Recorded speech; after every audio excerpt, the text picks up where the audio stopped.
Today is a little bit cloudy, as you can see in the background, a little dark. And this is an encouraging word for when we feel overwhelmed by life, when we feel our depression is darkening the way we see the world, or when we feel isolated and alone, and we feel like grace may be far from us.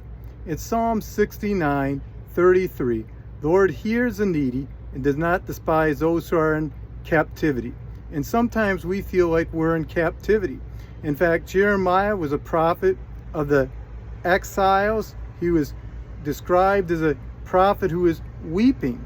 And sometimes we feel alone and discouraged and weeping, but we need to realize that when we feel like in captivity, whether from sin, whether from our emotions, whether from anxiety or depression, that God is there with us and He sees us and He's concerned about us. Exodus 3:7 says, the Lord looked on the Israelites while they were in slavery and He was concerned about them. God's concerned about our needs, and He will meet our needs even when we feel far from Him, even when we feel like we're in exile.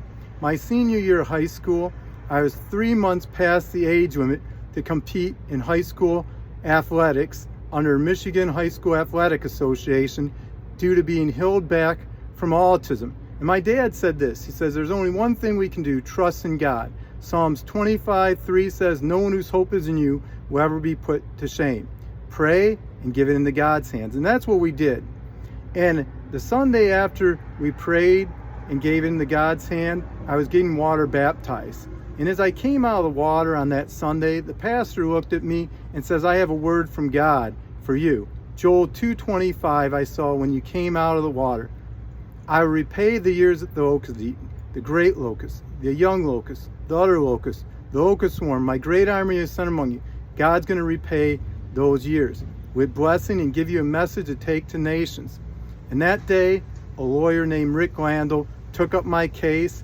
He ended up winning the case. I ended up being able to compete my senior year on the high school athletic team with track and cross country, and got full ride for track and cross country my freshman year of college. And the reason I share this is during that time, things seemed hopeless. I felt like giving up. I felt like taking my eyes off the prize and off God. But as we trust God in the midst of our captivity, God will bring freedom. God will bring grace, and He'll pour out His love upon us. What are some times in your life you felt in captivity? Share below in the comments some times when you felt overwhelmed in life and where God showed up in the midst of your captivity and brought you freedom and brought you grace. And God's grace is sufficient for us. Even in our time of need, He will provide.